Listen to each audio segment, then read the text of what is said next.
What's up? What's up, everybody? You are tuning in Crypto Street Podcast. This is Crypto Dale coming to you from cold ass, lonely, very lonely Iowa. It is freezing cold. Nobody wants to be here. I ask myself every single day when it's this cold out, what in the hell am I doing here? But someone that can relate to me, Prince, what's shaking, man? It's same thing, man. It's cold. It sucks. It's just winter. Although I gotta say, like, seeing that post from you today about someone selling used dentures, that was too perfect. I was like, wow, that's like cold. Yeah. Frank, I don't know if you saw it, but there's on Facebook for sale or swap my wife. So when I was on Facebook, I used to just troll the living shit out of people when they sold stuff on for sale or swap on Facebook. And some guy had on a package of underwear and said, only worn once washed. And I commented underneath of it and said, any stains? And he said, no. And I go, okay, I'll pass. So that's just the kind of stuff I did. So my wife saw this gal was selling used dentures and said the reasoning was because her grandpa or uncle or someone owed her money. So she stole these teeth, selling them for $90. So that was just that's like a lucky lady. Yeah, exactly. So yeah, that's just what I've been rocking, I guess. Just another day in paradise. Another day in lovely Iowa. So, Prince, what else is going on then? Nothing Hockey much. season over. No, we're in the playoffs right now. Playoffs. We got. Do you want to give a little update? Yeah, round three starts up tomorrow night. So semifinal. Is it best of 7? Yeah. Cool. Well, good luck. Everyone wishes you good luck. So yeah. Got a pretty awesome guest tonight, in my opinion. I think humbling. I apologize to your guests that they have to see my face. That's kind of a merit on my part, but I got a haircut and I kind of wanted to show it off. I don't blame you one bit. Gotta get that fresh cut. Gotta be. Someone. So he writes for The Block, crypto fintech company. Frank Chaparro, what's going on? Nothing much, man. I just got back from BlockFi. Was having a kickoff event for a product that they're announcing tomorrow. You guys, all of your guests, and you guys can check out theblock.com tomorrow, or theblockcrypto.com, excuse me, to find out what that is. But it's an exciting lending company based here in New York, where it's not as cold as it could be. Definitely a little cold, but I'm getting off. Go ahead. Going to Florida, escaping this cold weather, and escaping the grind for a little while. There you go. Nothing a little R&R, huh? Oh yeah. I mean, we work a lot. We work a lot. Well, Mike said to me, he goes, so you're still going to get us some scoops, right? While you're on vacation. I said, no, it's a vacation. And he goes, all right, we're changing our vacation policy. There's no vacations. Yeah, that'll go over real well. Yeah, no, but it'll be great. Yeah, we've had BlockFi on here on the podcast, so shout out to those guys. They're pretty awesome. So good luck to them. Frank, I gotta ask, man. You've been now reporting kind of the legacy side of the markets. You moved into crypto. What's that transition been like for yourself? Well, so I started.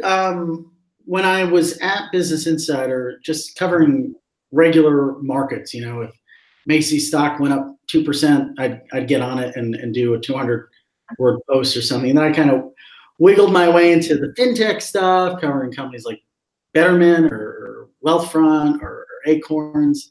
And one day, about 6 months into it, it was like early 2017, my editor said to me, all right, we need you to write about Bitcoin. I said, what? You want to worry about what? Excuse me? Bitcoin, right? I said, oh, okay, Bitcoin, yeah, sure. Kind of bullshitted, pretended like I knew what it was. I said, oh, he wants to write about this. I slacked and I said, I don't know if this is for me. I want to be taken seriously as a financial journalist. I was just starting on my career, effectively. Yeah. I had done some radio before that, again, because I had the perfect face for it.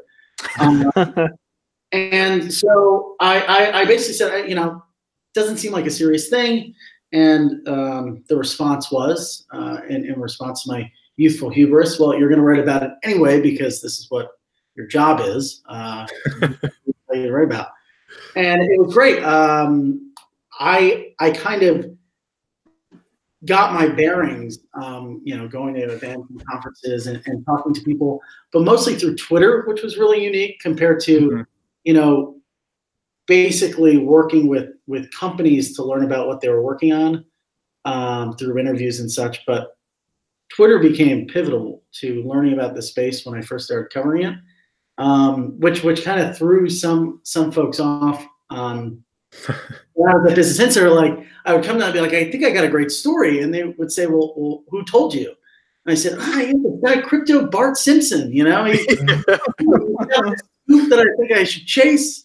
They said, maybe we should, focus on something else. So, but anyway, so started out slow and steady. This was around the time of the fork with Bitcoin Cash, and really it all amounted to, thing would go up 10%, thing would go down 20%, go up 5%.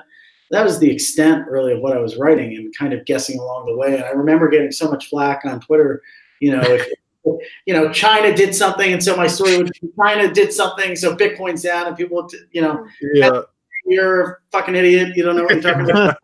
And at the time, to be fair, I was just learning, and you kind of have to. Part of that early on process was taking each criticism with a grain of salt, and then in many cases, a lot of those trolls ended up becoming great sort of. I'd message them and say, "Hey, you didn't like this aspect of the story. Why don't you think this is an upgrade versus a whatever it might be?" And when things started getting serious was when I would actually tap into my Wall Street connections and in trading, because I covered high frequency trading and exchanges, and I would say it was around October, I would start asking them, so what do you guys think of anything of this Bitcoin stuff? And in the beginning, very coy, we're looking at it, but we're looking at everything. We're looking at Bitcoin, blockchain, AI. And they were really concealing their hands. I remember interviewing the head of listings at the time at New York Stock Exchange early 2017 and saying, so you doing anything with Bitcoin? And it was that exact answer. And of course, now we know, right? Pact. Yeah. And all these different projects were underway, but tightly under wraps. And what ended up happening was I realized slowly but surely that a lot of people in the institutional side of things were involved in different projects related to Bitcoin. And then ultimately we had futures, right? CBOE, CME, pushed the thing up to $20,000. Everybody thought that, once we got the futures, we'd have an ETF, and then everybody and their grandma would be invested in it. At that point, it kind of did seem like everyone and their grandmother was invested in their barber, right? Or their tax. Guessing, you need to buy Dash or Ripple, XRP. Password. In fact, I remember as the run-up was happening, I started becoming a little more prolific in Twitter. And my buddy Mike, I hope he doesn't watch this, but because pinged me one day and he said, you really, I muted you because you keep tweeting about Bitcoin too much. It's really. And so then a month later he goes, so I read your story about whatever. I think I had interviewed Mark Cuban about what he thought about crypto, and he kind of compared it to collectibles. He thought it was a cool idea. He got some flack for kind of dumping on it a little bit earlier. And he said, I liked your story, what do you think? How can I read up on this? So a month later, then he starts going, he goes, all right, I invested in some Ethereum. And then a month later he said, all right, I lost all my Ethereum. Been there. Yeah, exactly. And then so 2018, is when things really started picking up, actually, even as the market sort of continued to, tank, there were still all these developments happening in the Wall Street world. And firms like Coinbase and Gemini and other native crypto firms were sort of trying to flex their Wall Street muscles, so to speak, saying that they were going to be rolling out different types of products to lure big traders and big investors. And I'm sure a lot of your listeners are familiar with this timeline, right? And yeah, that's kind of been the journey. And now we've sort of seen a lot of stuff shake out in terms of, you know, the big investors aren't necessarily there in the way that many folks would want. And in fact, you know, recently I've been reporting on, this morning I put out a column about 3 guys. All 3 of them I reported joining specific crypto native firms. And then they ended up leaving after after a couple months. In one case, Jonathan Kellner, who came from a company called Instinet, which is a broker, he was supposed to lead and build out Coinbase's institutional platform. He ended up not even joining. And at Blockchain, they were going to bring on a guy. They had a guy, Jamie Selway, who was from a firm called ITG. He was building out their institutional platform. He left, and so you kind of are in a weird limbo now, a gray zone, so to speak, where the build out of the institutional business lines in crypto have retreated, or at least the ambitions that might have been in place when we were at 8,000, now at 4,500, are not at the same place. But there's kind of also another question, at least based off my reporting, which is you still have these institutional businesses, but they're kind of they're not subscribing to the same sort of standards or characteristics of Wall Street, which has been frustrating for a lot of the Wall Streeters who went to crypto to sort of, you know, execute on their mandate, so to speak. Yeah. And it makes sense. Crypto is a lot different than Wall Street, and it's been puzzling for me from my reporting to, you know, when you guys are on crypto Twitter, I'm sure as well, and you see every time back in January with the ETF, and everybody waiting on what's going to happen, when Van Eck is going to move down the line, and it seems weird to me, right? I mean, it's kind of paradoxical. All these people are so excited about complex derivative products to launch on top of this thing that was, you know, created to usurp the middleman, to render banks and these types of financial institutions kind of obsolete, and everyone's excited about when these same banks and financial institutions try to lean into it. That's kind of like the arc, the story, and sort of my journey of coverage. But it's been a wild ride. It's been insane. It's been fun. Now I'm at the block. We're breaking stories every day. Yeah, let's go over that journey kind of, because the block is really, you know, yeah, it's come up, you know, it's huge now, right? It's like everybody knows in crypto, everybody knows the block. And it wasn't that way, you know, a very long time ago. You know, it wasn't even around a very long time ago. So you're part of that kind of, you know, that core team, everything. Why not, like, let's go over a bit how that journey has been, you know? I like to think so. I like to remind them. Next week while I'm on vacation, our chief of staff is referring to the Frank Winter. much to the happiness of my bloated ego.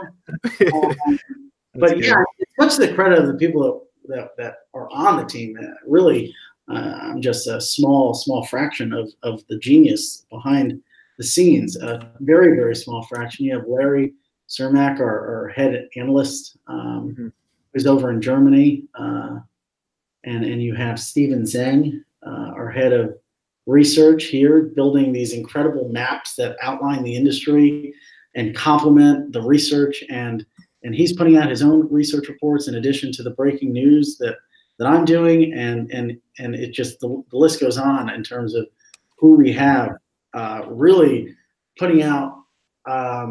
You know, this is what we're aiming to be, is the first in digital assets, the first word in digital assets, and the last word in digital assets, and that spans those different those verticals of news, analysis, and research, each being integral to the operation. And I don't know, when you think about how we have grown so quickly in terms of our reach and our name and our respect, I mean, we hold ourselves to the highest standards, and almost to the point of, you know, from my perspective, we when we look at the media landscape and we see a lot of the, you know, there's either erroneous reporting out there. You can think of all the sites that have ETH in their news or crypto in the news, bitcoin.ether.news.com, and really just so much noise, no signal, and very little insight. And at the same time, you have legacy media who many of which do a very good job when they decide to actually report on this stuff.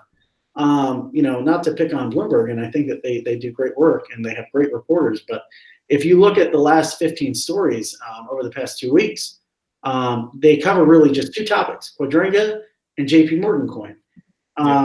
They're well written and they're well reported, but it's just so limited to what the space needs on a daily basis. I mean, you look at something like the neutrino thing, and we covered it, and Breaker has covered it, and CoinDesk has done a great job covering it. You need that sort of tenacity and unbridled reporting to you know, like we saw tonight. Coinbase laid off all of the folks on the neutrino team who were tied to the hacking team, which, you know, as your listeners probably know, were connected to a lot of human rights abuses, in as much as they were providing technology to folks that committed some human rights abuses. And that's the power of it, right? That's one aspect of it. That's the part that I really appreciate, the power of journalism, the power of the pen. And at the same time, it's not just about holding power to account. I mean, that's important, but readers also want to be informed. They want to have the tools at their disposal. And I think because we've quickly been able to get the right people to execute on all those fronts, that you know, we have what we have, and Twitter has been I mean, a huge. I mean, we've been able to effectively leverage the most, you know, I would call it the epicenter of this ecosystem in a way that I don't think has been effectively. It's crazy how much you know, we all crypto Twitter. It's really something, eh? It's a bit like a drug almost, in a sense. It's vexing. Hey Frank, let's kind of go back here, excuse me, a little bit to this Coinbase, the neutrino hacking scandal type thing. You know, what has that brought to what have you found out that's brought to the forefront? And kind of, I know everyone's, you know, doing the hashtag delete Coinbase movement because of that hacking team. It's my understanding they've helped governments spy on their citizens or something like that. Yeah. So maybe kind of dive into that a little bit if you could. What I think is so interesting about it is it speaks to that point earlier that I made about how the firms in this space are so much different than Wall Street. And when you think of a company like Coinbase, I mean, they're managing 25 million accounts. They've got tons of, you know, millions of dollars flowing through their systems, you know, probably in a given week. And so people care about the people who are holding and custodying their money and obviously their digital assets. But at the same time, these companies, you know, kind of operate like Facebook and Uber, right? You know, you think Uber's, you know, when they're expanding into cities like New York and Paris and London, they kind of, you know, they're not acting nefariously, but they're certainly moving fast and maybe breaking some things along the way.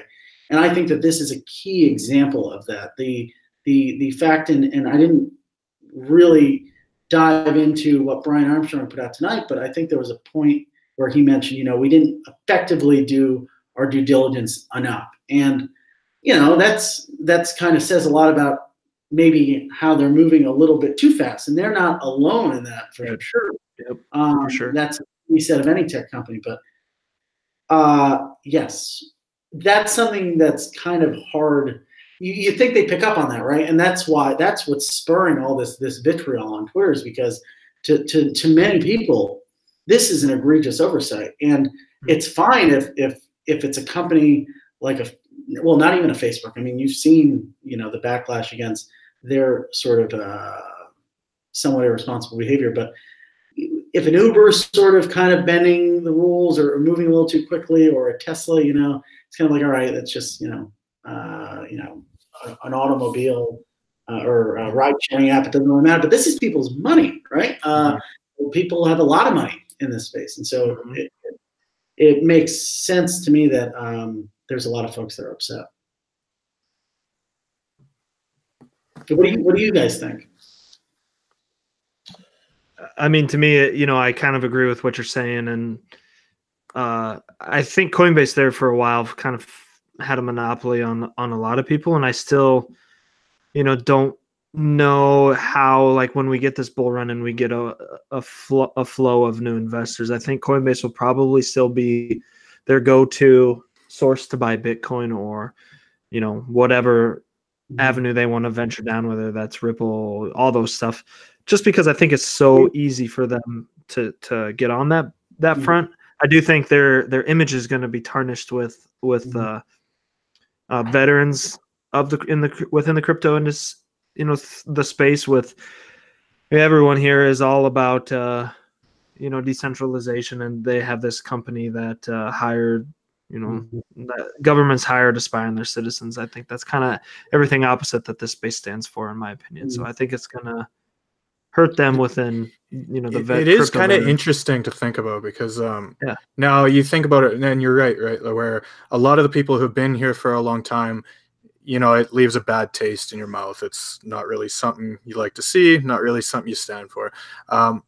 But this new wave that we could see potentially coming down the line, it probably will be the least of their concerns, right? Yeah, totally. Yeah, it's kind of funny to think about those little different dynamics, right? It's like, to us, this is kind of it's a big deal, but to the next wave that could be coming, they probably won't even think twice about it. Doesn't matter. I don't think it matters at all. Yeah. I mean, the whole point of it, and you know, according to my sources, the reason why they picked up Neutrino was because they had the technology to analyze these blockchain transactions, to allow them to then add more coins to the platform more quickly, as opposed to relying then on third-party sources, which, you know, might not necessarily have the technology stack to help Coinbase analyze different cryptos, you know, in as quick of a fashion as they would like. So that's kind of the reasoning behind the acquisition, and maybe you know, they are moving a little too quickly, and certainly they're not the only ones, right? I mean, that's what this space is kind of known for, and honestly, even at the block, you know, we move really fast because everyone is moving fast. But when you make a mistake, and whether you're running an exchange or whether you're running a journalistic operation, and you know, we've had to put out a correction or two that maybe you know, wasn't 100%, and you know, but that, I mean, the Coinbase thing, it's definitely one of the bigger deals of 2019. Yeah. So now this is a recent development that's been happening. Do you have any stories that you've worked on in the past, maybe, you know, farther back than this recent development, that really stand out to you, just, you know, for whatever reason it may have been?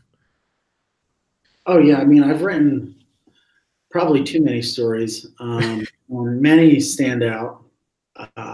They're kind of like my children, right? They're hard to pick a favorite, but there's obviously some favorites. Obviously, the most impactful one was my investigation into Blockchain Terminal, which, for those who are not aware of the piece, it examined, and sort of working on it over a 2-month time frame, speaking with former employees of this ICO company that was aiming to be a rival to the ubiquitous Bloomberg terminal that I remember this, Wall Street. They were building a crypto version of that.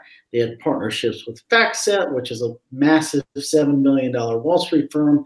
They had gotten the backing of well-known advisors and got hedge funders in New York City to go on YouTube videos and promote the thing, and tons of media, TechCrunch, a number of crypto sites, you know, had written about this. It looked like the real deal. I mean, it really did, and it had At the helm of it, a president who was the CIO of AllianceBernstein, which is a massive Wall Street firm.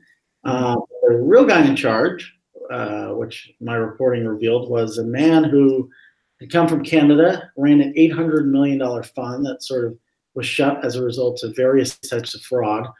He came to the United States, changed his name from Boaz Menor to Sean McDonald. Tried to buy Scaramucci's hedge fund. That didn't really pan out. And then he decided to team up with a company out in California to build out this platform. And he's come on after the story went out to say, I did that because I didn't want to be judged, and I did that because I thought my name would hold me back, so to speak. But he lied to investors, which is not something you can do. But I think the story was just ubiquitous, or not ubiquitous, but it was it provided a nice sort of 2,000 word example of the entire bull market that we witnessed, and the entire ICO market. You have these little gems of realness, right? That look real, and they seem like they're legit, but there's so much. And there were geniuses working on this thing. I mean, engineers, 100 employees at its peak, and they were there were actual people trying to build this product. But again, like the ICO boom of 2017, there were things that were legit, and then there were certainly a lot of not legit things. And that's why I like the story, outside of just the investigative aspect of it, and talking to sources, and it all started out with one email. I mean, a dude literally emailed me anonymously and said, you need to look into this. This company's a scam. His words, not mine. And I kind of thought, maybe it's just a mismanaged company. Maybe they don't like the founder. You always have to think of these questions, why it might not be what someone's saying it is. Especially in crypto, scam gets thrown around pretty much on everything, right? Yeah. I mean, my butcher didn't chop my meat wrong, right? So he's a scammer, right? Everybody's a scammer. But yeah, you have to approach it with that level of skepticism, even if it sounds like a juicy story. I mean, come on, this guy changed his name and dyed his hair and brought a beard and almost bought Scaramucci's fund. Like, that's insane. But yeah, no, I mean, the thing that I thought was really cool about that story was just how it really kind of taught a lesson, or drew on the madness and the hysteria that we had went through, and we all went through it. Yeah, it was nuts. Yeah. So I'm curious now. You got a lot of contacts, a lot of connections in the traditional finance system. What's your take now in the situation, where we are in the markets? What's, just from dealing with some of your sources, what's the vibe? What's the view on the crypto markets? Is there still a lot, is there attention on it all? Is activity still going? What's the word? Yeah, that's a good question. I mean, when you think about the firms that have, most of the institutional folks that were looking at this in 2017 are still looking at it. They're building like the exchanges. So CME, ICE is backed. CBOE, they have their futures. CME reported one of the best quarters for their Bitcoin futures since launch this last quarter. Backed has teamed up with Starbucks, Microsoft to create an ecosystem for digital assets, and they're going to launch a Bitcoin future as well.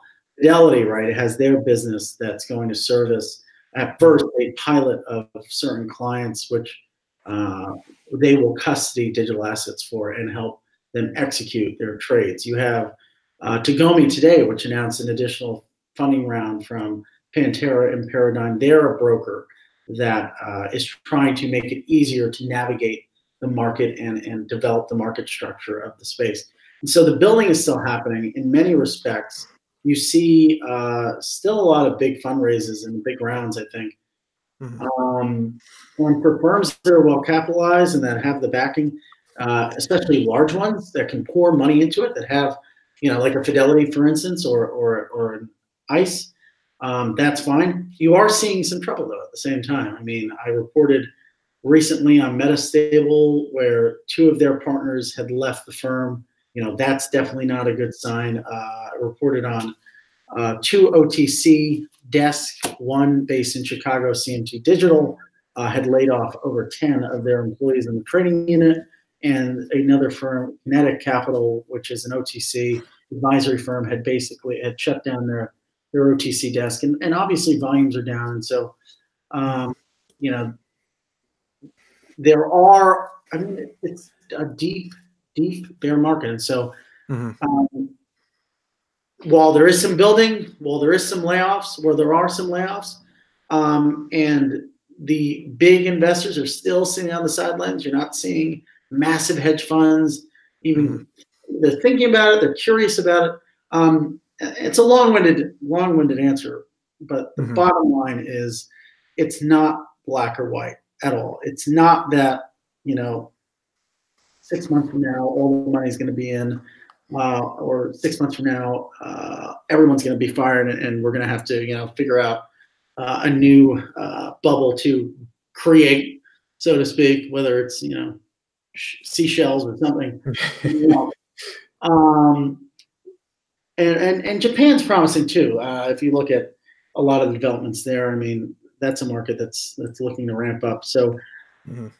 In short, not necessarily black and white. It's not like the sentiment was at the end of 2017 when futures went out in the United States and everyone said that the institutional money was going to pour in, and it's not as dreary as maybe some skeptics might say. But there's a lot going on. It keeps me busy. It keeps me on my feet. Would you say? Would you say there's any, maybe some firms, institutions that are actually pretty involved in trying to get into the space right now that there's, people aren't really even aware of? They're kind of just under the radar in that sense? I mean, 100%. Like, I remember sitting in a European bank's office in mid-2018, and it was an interview for something, nothing to do with crypto. We were talking about some liquidity, something or other. For their U.S. equity markets. They were bringing all of their different desks under one umbrella or something. Doesn't matter. But he had on his desk this platform this pamphlet. No, it was like a booklet almost that one of his, I guess, analysts had printed out and said how insert bank's name here can capitalize on the digital asset market.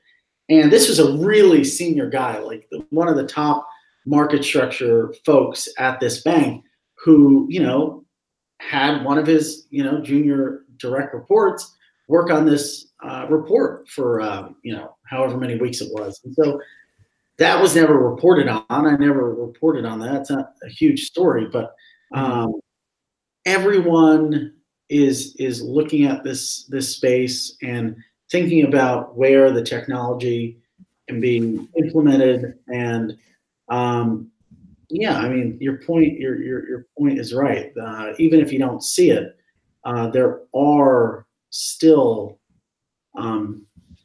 there's still interest, and people are asking questions. And I talked to Goldman Sachs, right? And there's been a lot of questions about when they're going to be trading Bitcoin and digital assets in mass. And the fact of the matter is, the market's way down.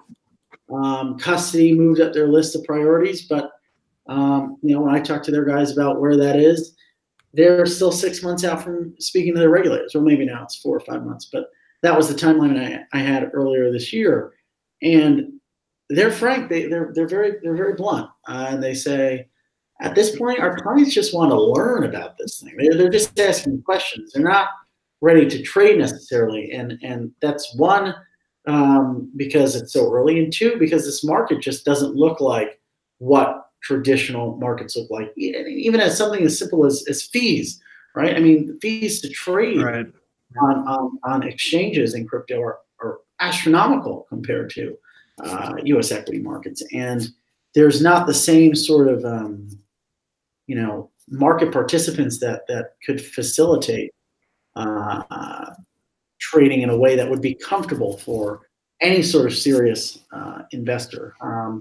Prop shops and family offices can have a little more. They have a little more leeway in as much as they are dealing with their own capital most of the time. But for big investors, it's a different story.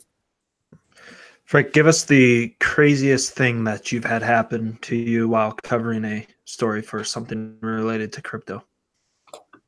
The craziest thing, or the funniest, or funniest thing, or the craziest something thing? That when people are listening, they're going to be like, "Holy shit, Frank is crazy." I don't want to scare anyone because I have had a few strange things happen, but I don't want anyone to be.